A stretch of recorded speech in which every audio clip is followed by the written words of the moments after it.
Eu quero cumprimentar a todos com a santa e gloriosa paz do Senhor Jesus Cristo. Meu nome é Neuza Baldini. Muitos ainda não me conhecem, mas de alguns já sou conhecida. Eu gostaria de dividir com você um texto da Palavra de Deus que se encontra no Evangelho de Mateus, capítulo 13, do versículo 24 ao versículo 30, que diz assim: Propôs-lhes outra parábola, dizendo: O reino dos céus é semelhante ao homem que semeia boa semente no seu campo.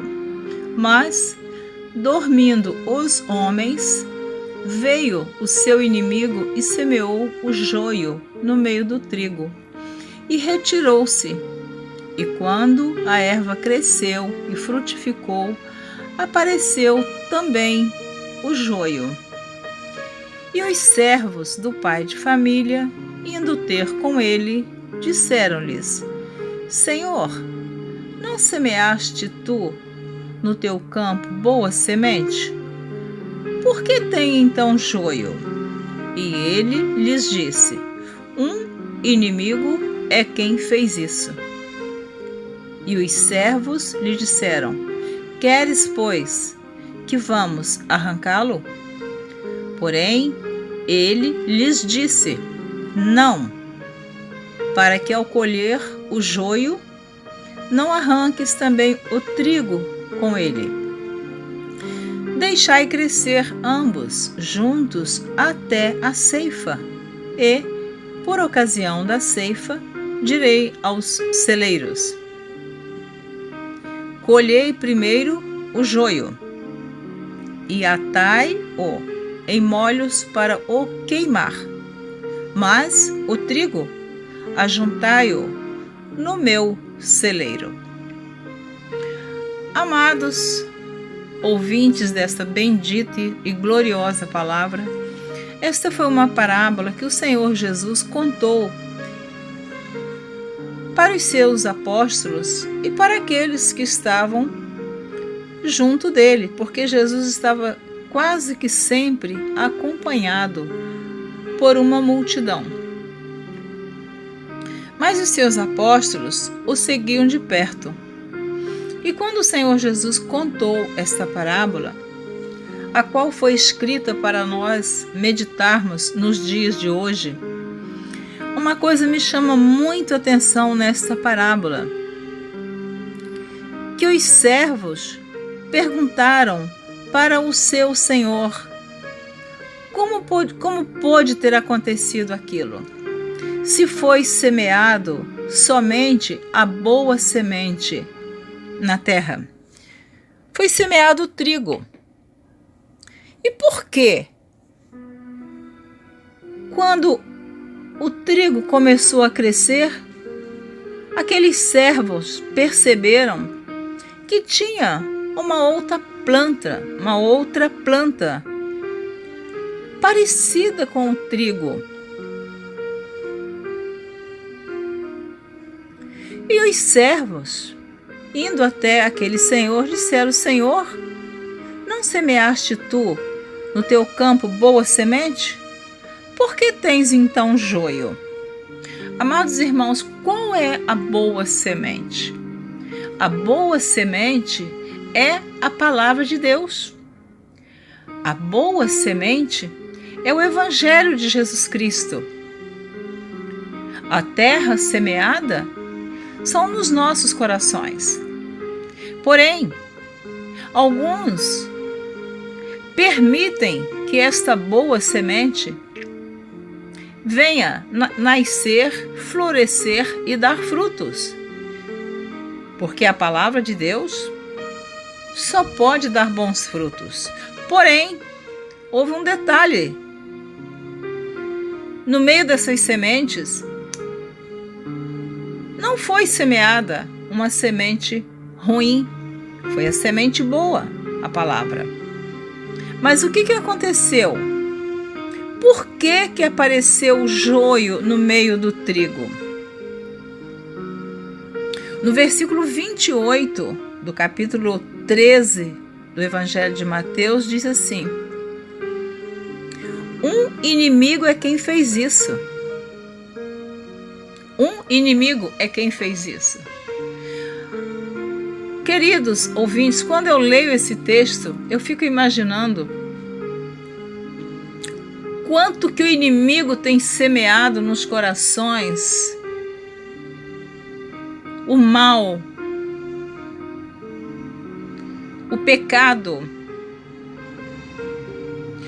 Como que o inimigo tem trabalhado em muitas vidas, até que estão servindo a Deus, que estão dentro da igreja, que estão dando brecha, oportunidade para que o inimigo venha semear nestes corações que poderia ser uma boa terra para frutificar somente o bom fruto, uma vida santa, uma vida de amor, uma vida de obediência a Deus, uma vida de santidade, uma vida de renúncia, uma vida de separação do mundo do pecado, mas muitos estão deixando que o inimigo venha semear o mal, o pecado, a mentira, a lascívia, a sensualidade, o adultério, a fornicação, a desobediência. Então esta terra, que é o nosso coração, que teve a oportunidade de ter sido uma terra onde a boa semente produziu frutos, esta terra, o nosso coração, o nosso ser, deixou que o inimigo semeasse o joio. Mas os servos ficaram curiosos. O que me chama a atenção é isso. Por que aconteceu isto? E aquele senhor disse: um inimigo é que fez isso. Aleluia! Louvado seja o nome do Senhor Jesus Cristo.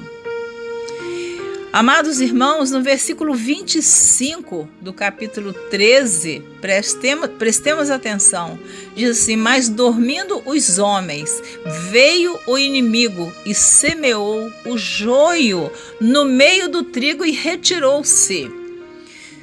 Você está entendendo o que o inimigo faz? Ele vai procurando pessoas que estão dando oportunidade para ele chegar e semear o mal, o pecado. O inimigo, ele está procurando terra, corações, pessoas. Quando eu falo de terra, porque a Bíblia também diz em Jeremias: terra, terra, ouve a palavra do Senhor. E aqui neste caso uma semente é lançada na terra. Mas isto é uma parábola. Agora eu estou falando da minha vida, da sua vida, da nossa vida.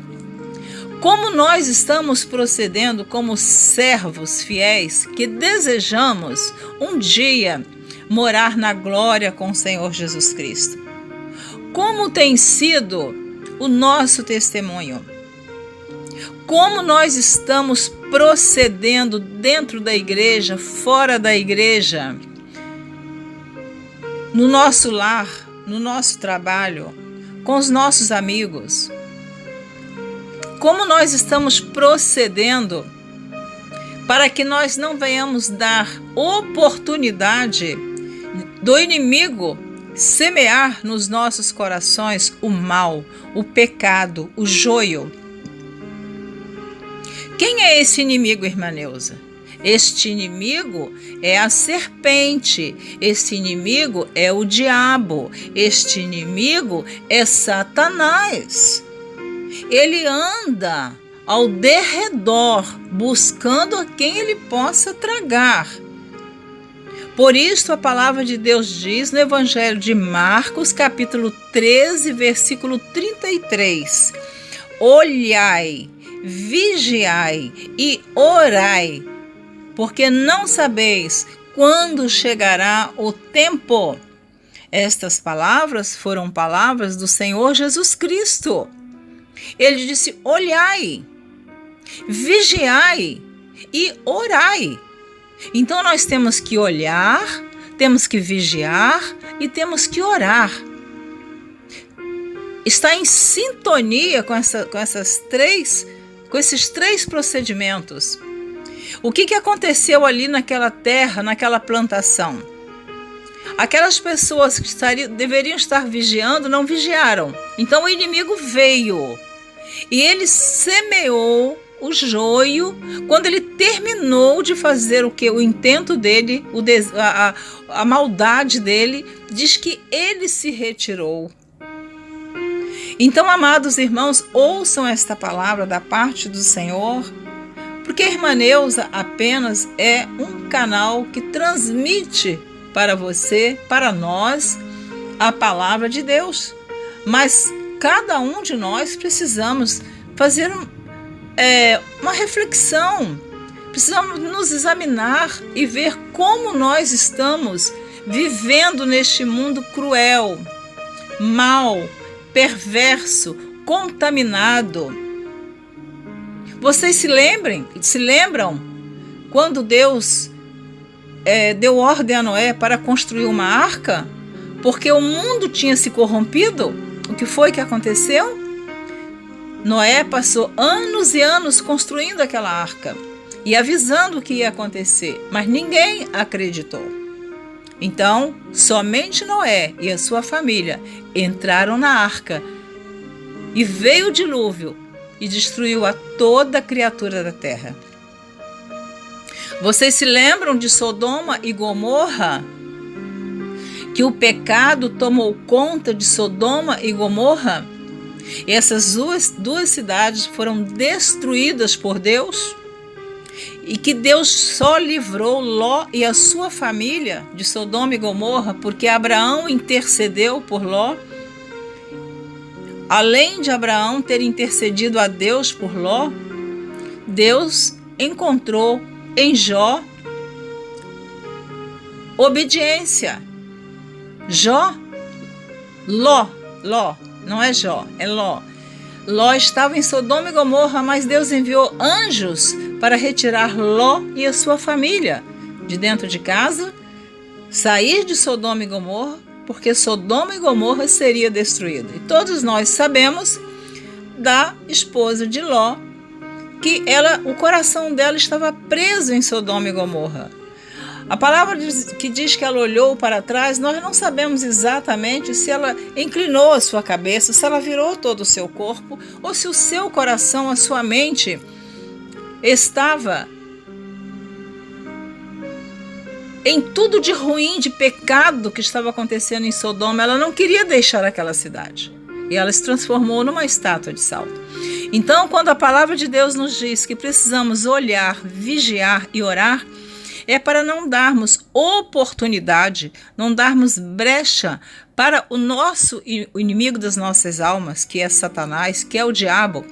Aquele mesmo que tentou Eva lá no Jardim do Éden, aquele mesmo que tentou o Senhor Jesus quando ele jejuava, ali em Mateus capítulo 4, e quando Jesus estava jejuando, ele tentou Jesus de várias maneiras, mas nós não vamos entrar neste detalhe. Eu quero ficar aqui no joio e no trigo e sobre a vigilância. Porque nós estamos, às vezes, muito tranquilos, achando que está tudo muito bem.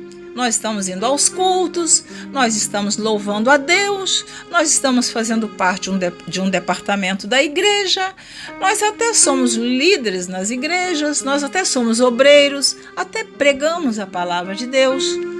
Mas será mesmo que a nossa terra, o nosso coração, a nossa vida, o nosso corpo está sendo santificado para ser morada do Espírito Santo de Deus?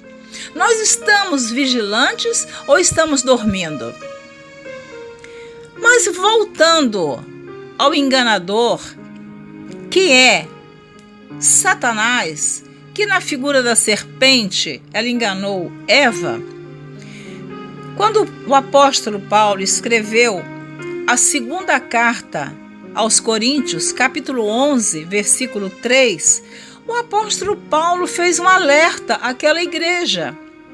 Segunda carta do apóstolo Paulo aos Coríntios, capítulo 11, versículo 3, ele disse: mas temo que assim como a serpente enganou Eva com a sua astúcia, assim também sejam de alguma sorte corrompidos os vossos sentidos e se apartem da simplicidade que há em Cristo.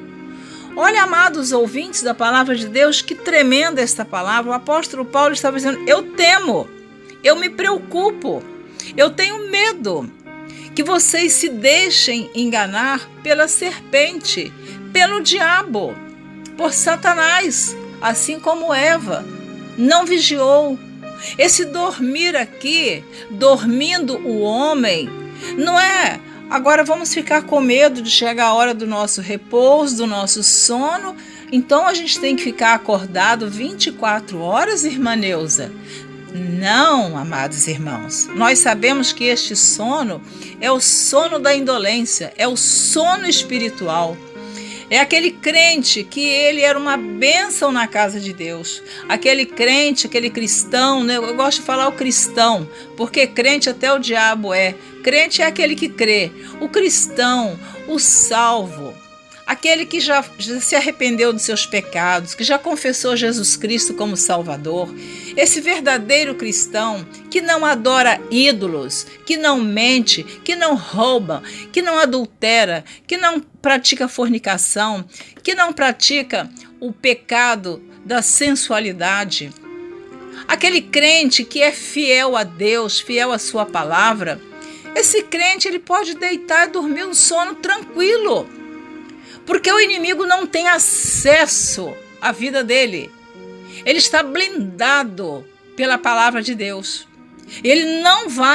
Deus não vai permitir que o sono físico venha trazer para aquele servo, aquela serva, o joio. E a Bíblia diz que o joio é muito... A Bíblia não, eu até procurei explicação sobre o joio. Ele é muito parecido com o trigo. E no versículo 30, o Senhor dessa parábola disse assim, porque os servos queriam arrancar o joio. E no versículo 30, aquele Senhor diz assim: deixai crescer ambos juntos até a ceifa. E por ocasião da ceifa, direi aos ceifeiros: colhei primeiro o joio e atai-o em molhos para o queimar, mas o trigo ajuntai-o no meu celeiro. Aleluia, glória a Jesus. Então, amados, quando nós estivermos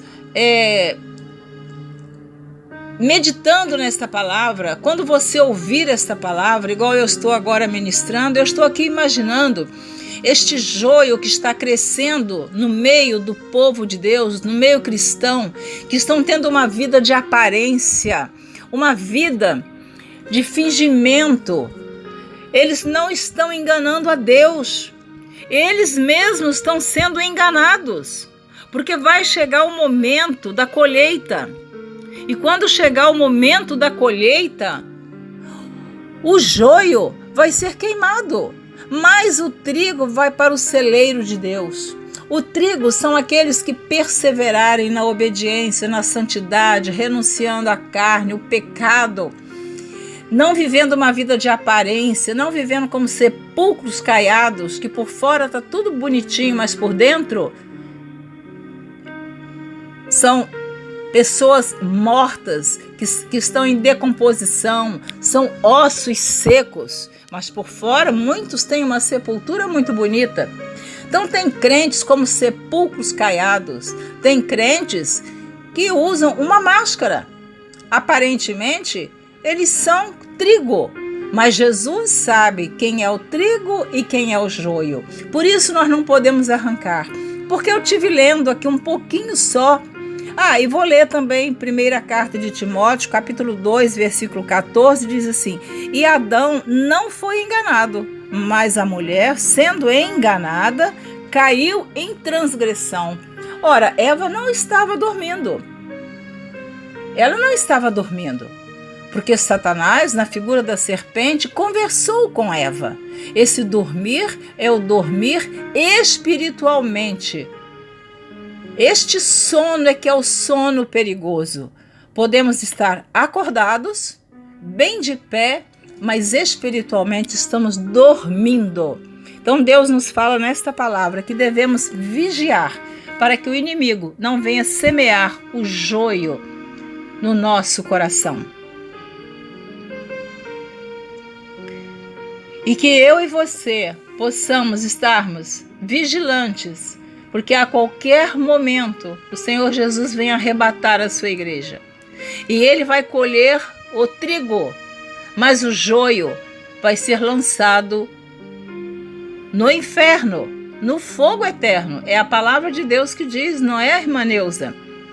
Então, o joio, ele é muito parecido com o trigo, mas diz-nos uma explicação que quando ele começa a crescer e dar o fruto, ele é diferente. O joio fica diferente do trigo quando começa a aparecer o fruto. Então é isso que acontece. Eu e você, o Senhor conhece o fruto que nós estamos produzindo aqui na terra. O fruto que o joio produz é diferente do fruto do trigo. Há uma diferença. No Evangelho de Mateus, capítulo 7, do versículo 16 ao versículo 20, diz assim: Por seus frutos os conhecereis. Porventura, colhem-se uvas dos espinheiros ou figos dos abrolhos?